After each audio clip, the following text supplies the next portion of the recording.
Assalamualaikum warahmatullahi wabarakatuh. Nama saya Kireina Putri Azkia dengan NIM 2102855 dari kelas 2B PG PAUD. Saya akan menjelaskan mengenai materi 1 hingga 7 pemenuhan hak dan perlindungan anak.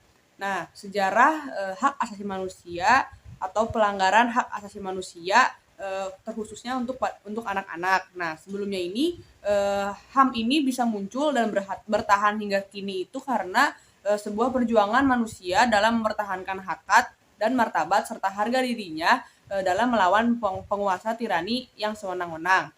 Lalu di sini ada menurut beberapa ahli, yaitu menurut Thomas Aquinas dan Grotius, manusia adalah makhluk yang unik dan juga otonom. Lalu menurut John Locke, ada hukum kodrati berpandangan bahwa semua yang dimiliki seperti kehidupan, kebebasan, serta harta merupakan hak milik mereka yang tidak bisa diganggu-gugat oleh negara. Lalu, hak asasi manusia dalam kedua naskah konstitusi UUD RIS tahun 1949 dan UUD DS tahun 1950. Yang pertama itu ada hak untuk mendapatkan perlindungan keluarga yang tercantum pada pasal 39. Lalu ada hak fakir miskin dan anak terlantar untuk dipelihara pada pasal 39 dan juga persamaan hak murid yang tercantum pada pasal 41. Dalam PBB juga disebutkan bahwa anak adalah karena ketidakdewasaan fisik dan jiwanya membutuhkan pelindungan dan pengasuhan khusus, termasuk pelindungan hukum yang tepat baik sebelum dan setelah lahir. Dan juga ada pasal 28B tahun 2002 yang itu setiap orang berhak membentuk keluarga dan melanjutkan keturunan melalui perkawinan yang sah. Setiap anak berhak atas keberlangsungan hidup, tumbuh dan berkembang, serta berhak atas perlindungan dari kekerasan dan diskriminasi.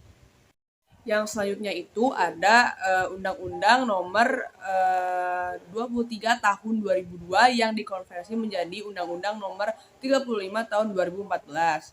Nah, yang mengatur tentang hak asasi manusia atau lebih kepada anak dan perlindungan anak itu tercantum pada pasal 1 yang berbunyi perlindungan anak adalah segala kegiatan untuk menjamin dan melindungi anak dan hak-haknya agar dapat hidup, tumbuh, berkembang dan berpartisipasi secara optimal sesuai dengan hakikat dan martabat kemanusiaan serta mendapatkan perlindungan dari kekerasan dan diskriminasi. Lalu ada pasal 6 yang berbunyi setiap anak berhak untuk beribadah menurut agamanya, berpikir, berekspresi, dan juga berekspresi sesuai dengan tingkat kecerdasan dan usianya dalam bimbingan orang tua atau wali. Yang selanjutnya itu ada deklarasi. Nah, deklarasi ini lebih kepada suatu negara dalam menyikapi suatu hal. Nah, beberapa perjanjian internasional juga memuat ketentuan yang bisa saja negara tersebut menyampaikan deklarasi yang menyatakan bahwa negara tersebut memperluas berlakunya perjanjian internasional. Lalu ada juga deklarasi Jenewa mengenai hak-hak pada anak tahun 1924 dan PBB juga mendukung pentingnya hak anak dalam sebuah deklarasi pada tahun 1959. Adapun 4 prinsip panduan yang mengatur bekerjanya konvensi PBB tersebut. Yang pertama ada non-diskriminasi yang tercantum pada pasal 2. Yang kedua ada kepentingan terbaik anak yang tercantum pada pasal 3. Yang ketiga ada hak untuk hidup, kelangsungan hidup dan pengembangan anak ada pada pasal 6 dan yang terakhir ada pandangan anak yang tercantum pada pasal 12.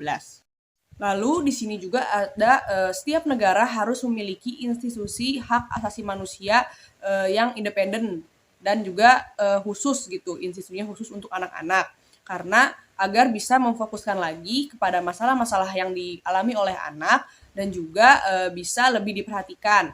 Namun ini juga harus bisa antara yang bersangkutan dan yang pemerintahnya itu harus bekerja sama dan bisa saling berkomunikasi agar mencapai tujuan bersama. Selain yang tercantum pada Undang-Undang Dasar, pemerintah Indonesia juga meluncurkan melewati KPAI, yaitu pelaporan online. Jadi masyarakat bisa mengirimkan atau melaporkan sebagai korban atau pengadu kepada pemerintah secara online yang melewati web yaitu www.kpai.go.id. Nah, itu tuh fasilitasnya itu bisa kita melaporkan kejadian-kejadian yang tidak sesuai. Yang pertama, pengadu bisa melaporkan kejadian itu, korban juga tentu bisa. Lalu di situ ada wilayah-wilayah yang terjadi pada saat itu seperti apa, bisa diceritakan kronologinya juga, lalu bisa disertakan bukti-bukti sesuai dengan yang tercantum pada itu. Lalu fungsi dari KPAI online itu atau pelaporan KPAI online ini adalah sebagai wadah untuk masyarakat ini melaporkan dengan mudah gitu. Jadi masyarakat tidak harus pergi ke kantor dan melaporkan dengan surat apa segala, tidak usah, karena pelaporan ini bisa dilaporkan melalui online. Jadi ini juga bisa secara tidak langsung menegakkan keadilan di negara ini dan juga melindungi segenap bangsa Indonesia. Sekian pemaparan materi dari saya. Mohon maaf apabila banyak sekali kekurangan dan kesalahan. Terima kasih. Wassalamualaikum warahmatullahi wabarakatuh.